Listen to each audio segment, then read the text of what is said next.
Assalamualaikum warahmatullahi wabarakatuh. Alhamdulillah wassalatu wassalamu ala Rasulillah Muhammad wa ala alihi wa sahbihi ajma'in. Allahumma rabbi shrah li sadri wa yassir li amri wahlul 'uqdatam min lisani yafqahu qawli. Subhanaka la ilma lana illa ma 'allamtana innaka antal alimul hakim wa la hawla wa la quwwata illa billahil aliyyil azim. Amma ba'd. Alhamdulillah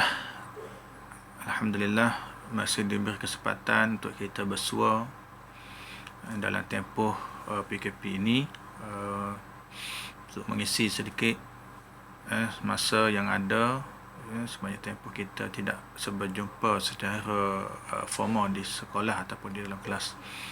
Jadi insyaAllah untuk pengajian kita secara online ataupun secara rakaman ini, kali ini insyaAllah kita akan berbincang ataupun berbicara berkaitan dengan topik ayat hukum, iaitu dalam bab 14 peperangan di dalam Islam. Okay, di sini saya sediakan dalam bentuk PowerPoint lah untuk memudahkan semua pelajar mengambil isi-isi penting daripada topik ini. Berbanding dengan buku teks, dia terlampau banyak lah.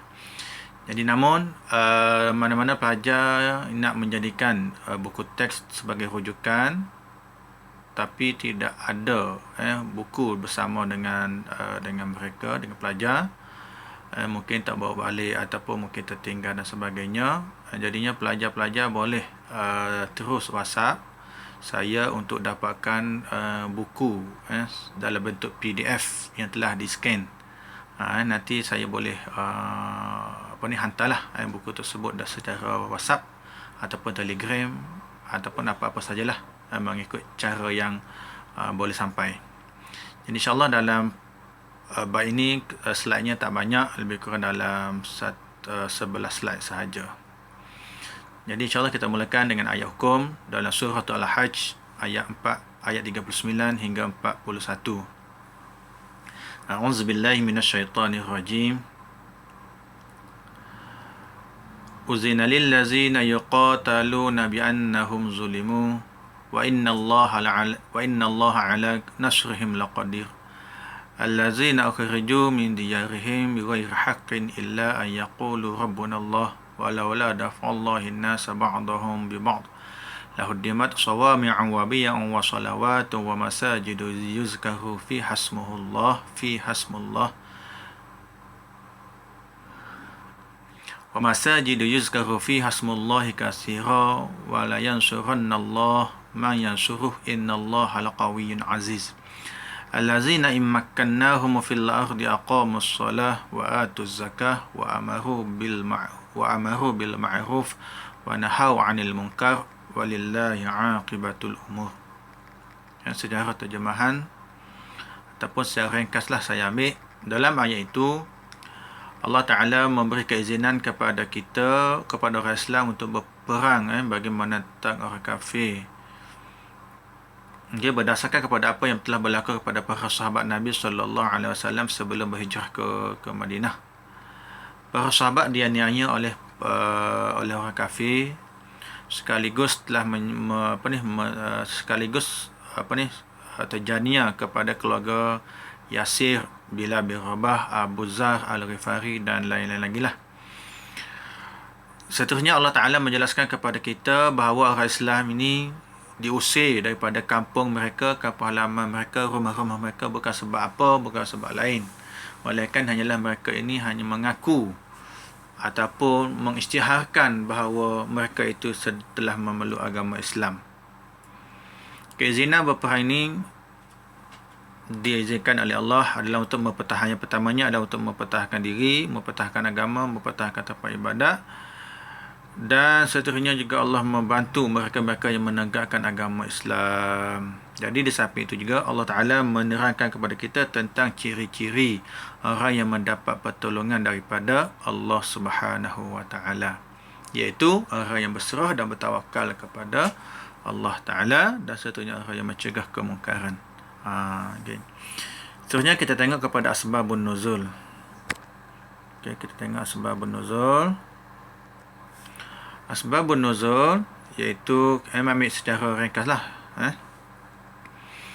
Menurut riwayat daripada Ad-Dhahhaka yang menceritakan bahawa para sahabat Nabi SAW meminta izin daripada baginda supaya dapat mereka ini memerangi orang kafir. Orang kafir sebab dah melampau batas dah menghina orang Islam, mengejek, menzalimi, menyakiti, mencederakan dan sebagainya.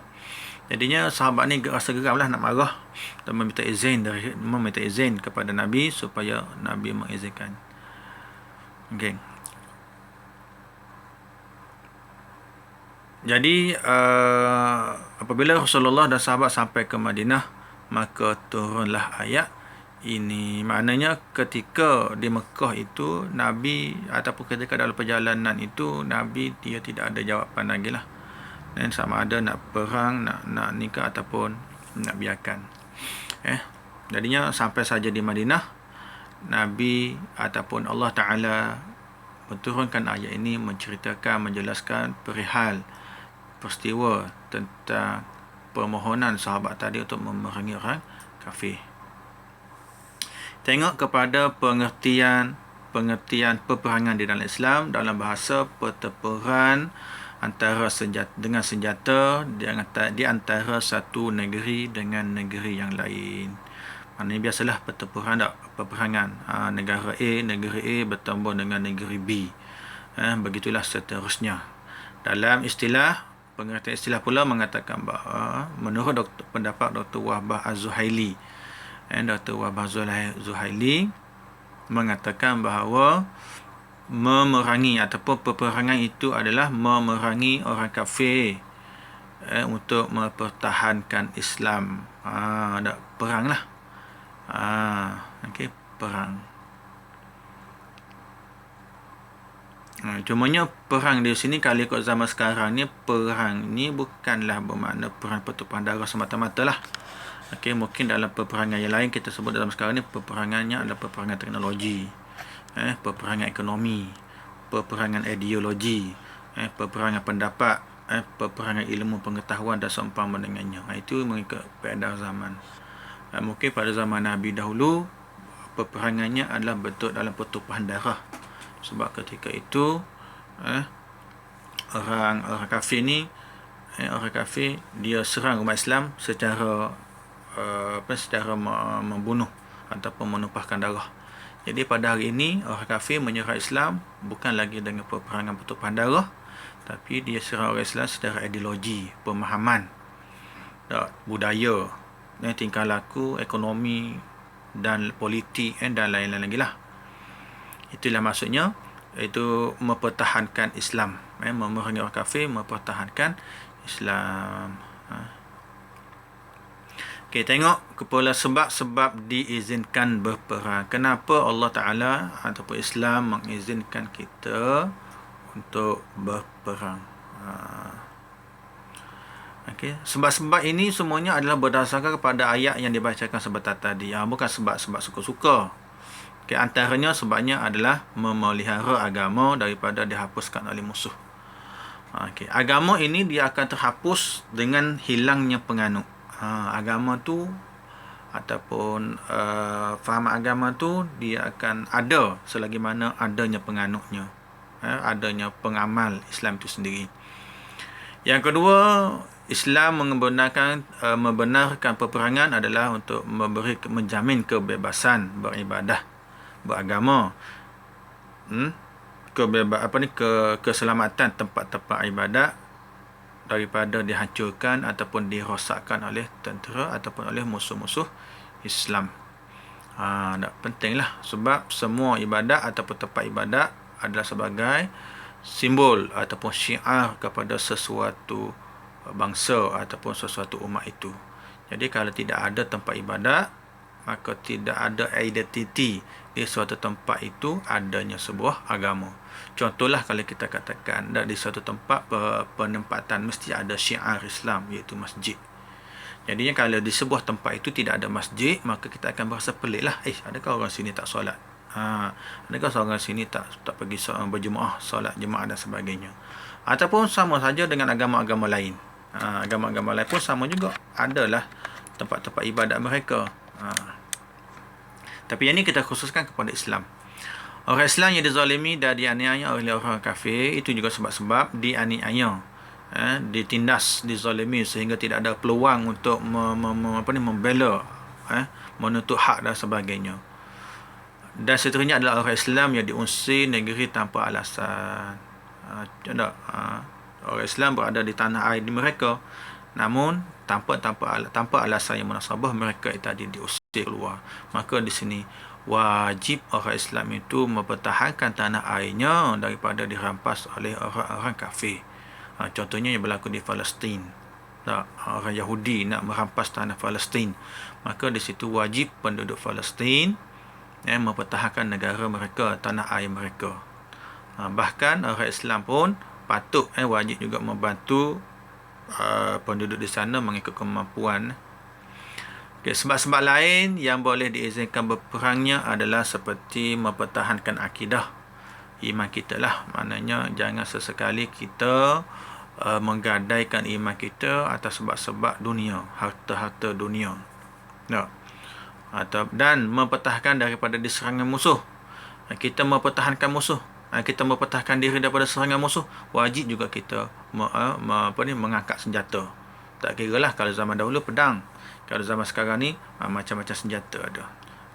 Zaman ideologi, maka gunakanlah senjata ideologi kita, IT kita, internet kita, pengetahuan kita, gunakan.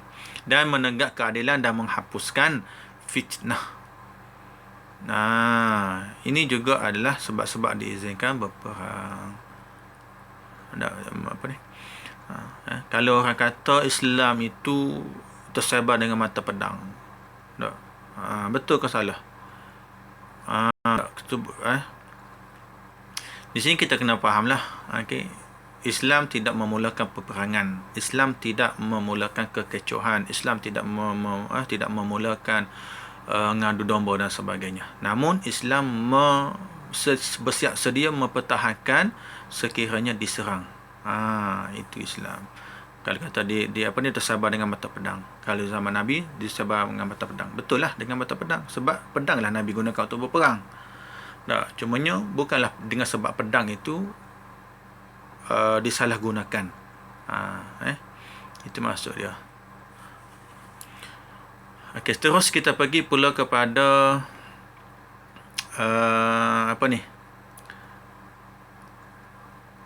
bentuk persediaan mempertahankan negara.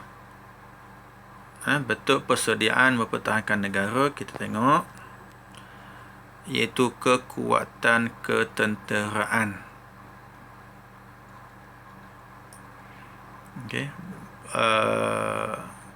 Bentuk persediaan yang pertamanya adalah kekuatan ketenteraan. Mempertahankan kekuatan ketenteraan. Ketenteraan itu penting, pentinglah. Berapa ramai jumlah tentera itu ada suatu menunjukkan sesebuah negara itu adalah kuat.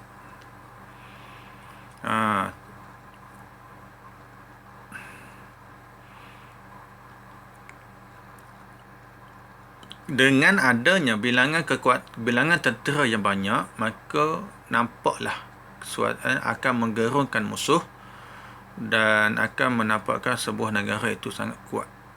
Inilah 500,000, sejuta. Kalau di Malaysia, tenteranya tak lebih daripada 1 juta lah. Tentera di Malaysia lebih kurang dalam 400,000 lah, 500,000 macam tu lah, tentera di Malaysia. Yang kedua, canggihnya peralatan ketenteraan, persenjataan yang mengikut kepada peredaran zaman.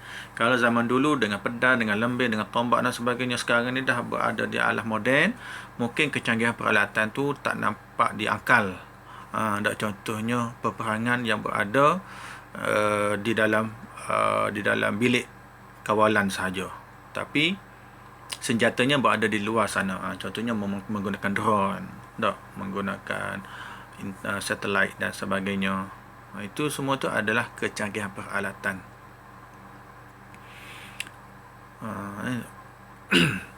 Dan yang ketiganya adalah kemahiran penguasaan ilmu pengetahuan. Yang ni pun penting juga. Tentera ada alatan canggih, tapi kemahiran tak ada, bodoh semuanya. Macam mana nak menguasai peralatan-peralatan tadi. Sebab itulah hari ni kalau nak jadi tentera, dia ambil yang educated. Tak, SPM. PMR tak ada dah. Paling kurang Pelekoman pun SPM. Diploma, ijazah, sarjana, PhD. Semua tu bukan kata nak menafikan hak mereka yang tidak ada pendidikan, tetapi nak memenuhi segala peralatan, kemahuan kepada peralatan-peralatan ketenteraan yang canggih. Kebanyakannya dihasilkan daripada negara-negara luar, dengan bahasa Inggerisnya, bahasa Chinanya dan sebagainya. Kalau dulu zaman-zaman awal kemerdekaan, tak apalah, siapa yang nak jadi tentera silakan masuk je. Sebab dulu senjata tak canggih lagi. Sekarang dia dah canggih-canggih dah. Perlu kepada intelektual. Sekarang perlu bijak. Teknologi dan sebagainya, penggunaan radar, penggunaan kompas dan sebagainya. Okay, terus kita tengok pula kepada etika-etika peperangan yang ada di dalam Islam. Okay, etika kena ada. Kalau tak ada etika, maka rosaklah sesebuah peperangan tersebut. Okay, etika dia. Okay, ni etika dia. Dilarang membunuh. Dilarang membunuh orang yang mengucap 2 kalimah syahadah. Tak boleh lah. Orang mananya tidak boleh membunuh sesama Islam. Tapi hari ni pelik lah, hari ni dia berbunuhan sesama Islam yang mengucap 2 kalimah syahadah. Sebab apa? Sebab ada di kalangan mereka yang mengkafirkan umat Islam yang lain. Itu jadi masalah.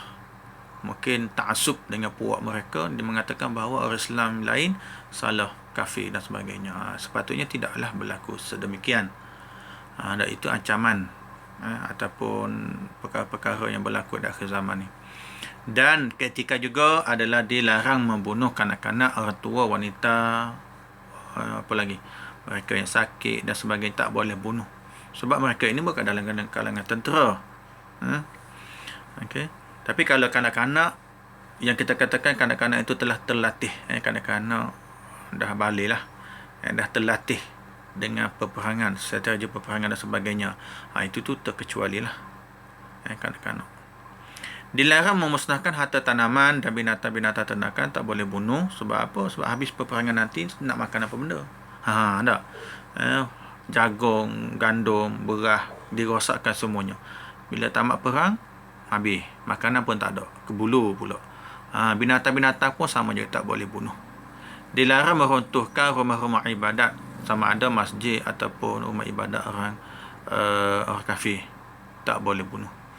Tak boleh lah. Sebab itu adalah lambang keagamaan sesebuah umat. Tak boleh bunuh, tak boleh kacau. Senang cerita, siapa yang boleh dibunuh adalah mereka yang terlibat dalam peperangan sahaja.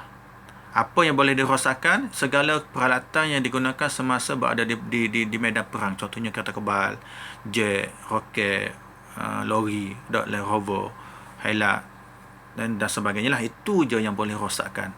Yang tidak terlibat secara langsung ataupun yang tidak langsung dengan peperangan, itu tidak boleh dirosakkan. Okay. Adapun mereka ataupun tentera musuh yang berselindung di dalam masjid-masjid dan seumpama dengannya, maka itu pun tidak boleh tidak boleh dirosakkan lah. Okay. Biasanya peperangan ni dia akan tumpukan ataupun dia akan dia akan terus kepung kawasan peperangan tadi supaya musuh itu tidak terkeluar daripada kawasan peperangan. Kalau terkeluar daripada kawasan peperangan, maka itu menjadi satu masalah kepada tentera Islam, sebab musuh akan berselindung di sebalik orang awam, orang tua, wanita, kanak-kanak dan seumpama dengannya. Okey, terus kita pergi pula kepada konsep berdamai. Takkanlah sampai kiamat ataupun sampai ujung dunia nak berperang je tak. Takkan manusia ini tak nak hidup dalam keadaan aman.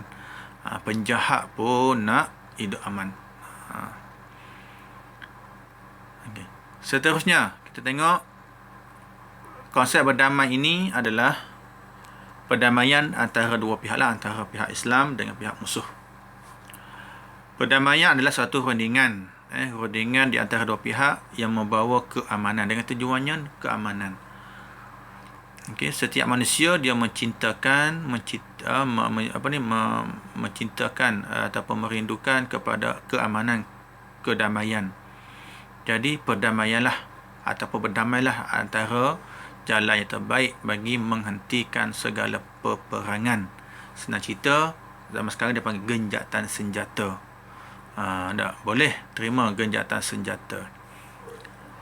Okey, sekiranya musuh nak mengajak kepada perdamaian, umat Islam hendaklah menerima dengan berwaspadalah. Maksudnya orang kafir dia jumpa dengan Islam, dia kata aku nak berdamailah, aku dah nak menyerahkan lah, aku nak berdamai dengan Islam, boleh ke tak? Boleh mengambil jalan perdamaian. Namun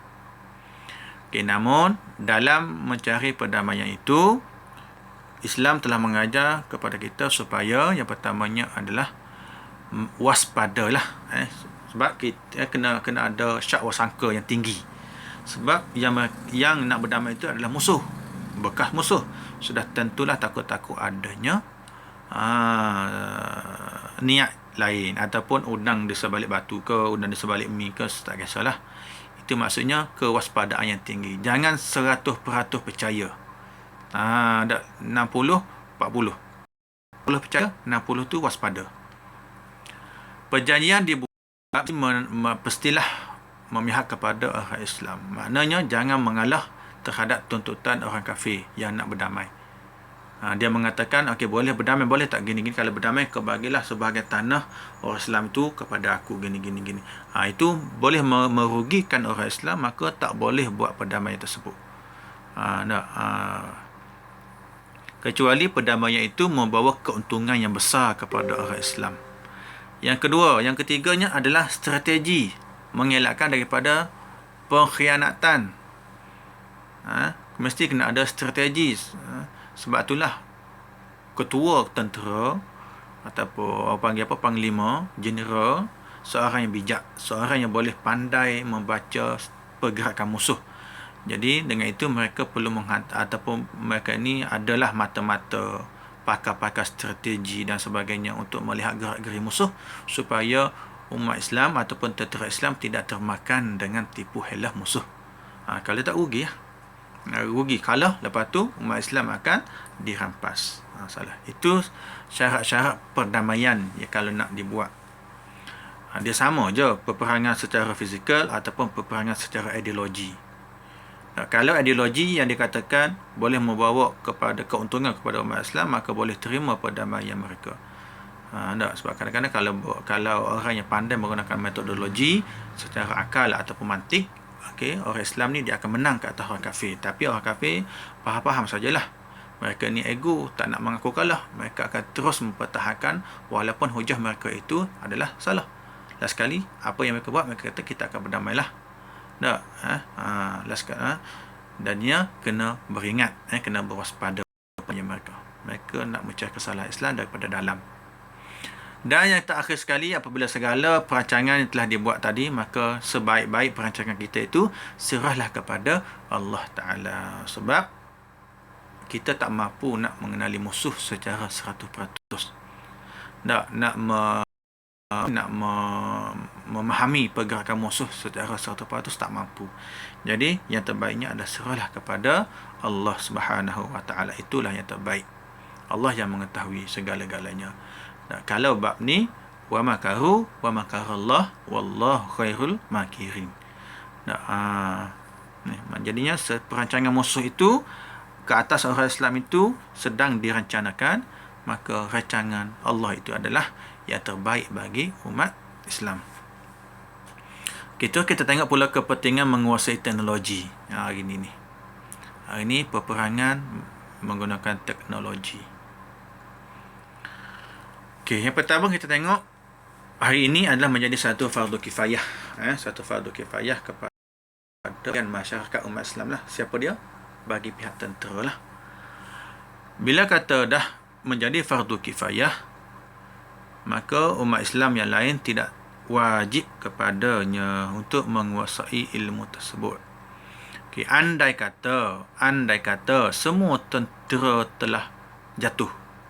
Dalam lagu dah, andai kata kami gugur semua. Gugur semua. Andai kata tentera dah tak ada dah, maka menjadi fardu ain di kalangan masyarakat umat Islam menguasai teknologi tersebut. Sebab itulah orang Islam pun, orang awam pun kena pandai menggunakan teknologi. Dah menjadi fardu ain dah. Siapa yang dia rasa dia tu pandai menggunakan ilmu teknologi, maka dia kena tampil ke depan tanpa siapa tawar, tanpa siapa suruh, dia kena pergi. Andai kata tentera dah tak ada. Yang kedua, ketiadaan kepakaran dalam menguasai teknologi terkini akan menyenangkan pihak musuh mengeksploitasi setiap kepakaran untuk mengancam sesebuah negara. Teknologi hari ni kita tengok negara-negara ataupun sistem teknologi yang lemah. Sebab apa? Sebab tidak ada pakar-pakar teknologi, maka di sini mudahlah diceroboh, mudah di scam oleh pihak-pihak musuh. Bila musuh dah dapat tahu mana tempat-tempat strategi, tempat kepentingan negara, maka mereka mudah nak menghantar serangan-serangan cyber ataupun mata-mata pengintip dan sebagainya. Itu penting teknologi ni. Teknologi ni dia boleh kesan terus. Kalau kata radar, dia pesan kenderaan musuh, pesawat musuh daripada memasuki ke negara. Itu penting teknologi. Yang keseterusnya adalah cara ulama mengistimbatkan hukum berkaitan dengan peperangan ini. Itu berdasarkan kepada lafaz alif, berdasarkan kepada kalimah uzina. Berdasarkan kepada alif zal nun, itu maksudnya uzina lah. Itu fi'il madhi lil majhul yang bermaksud diizinkan, uzina. Kalimah tersebut menunjukkan kebenaran daripada Allah untuk berperang dengan sebab-sebab syar'i. Oleh itu berperang memerangi musuh adalah diharuskan. Tapi jangan salah faham pula. Tengok orang kafir duduk di kedai makan, kita pun pergi perang dia, bunuh dia. Tu jangan, itu salah. Itu salah.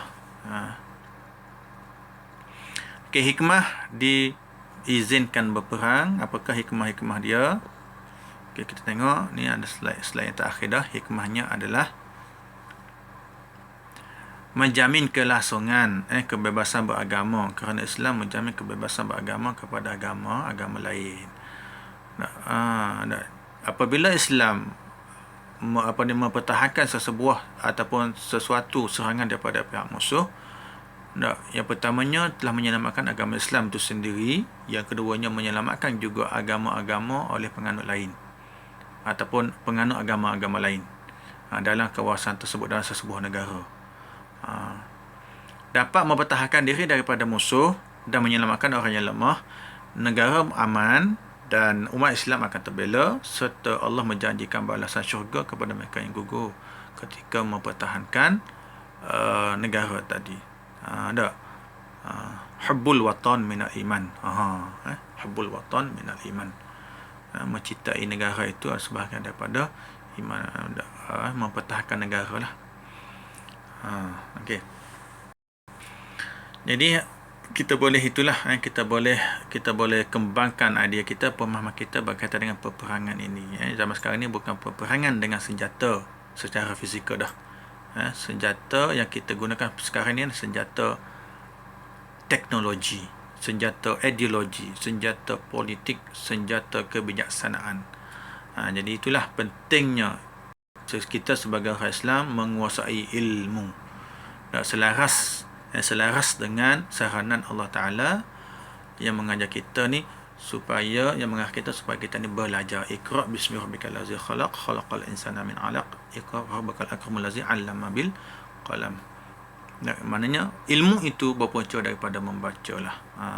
Jadi sekarang ni pun bulan ni pun adalah bulan sambutan Hari Guru, maka dengan guru lah kita dapat mula-mula membaca.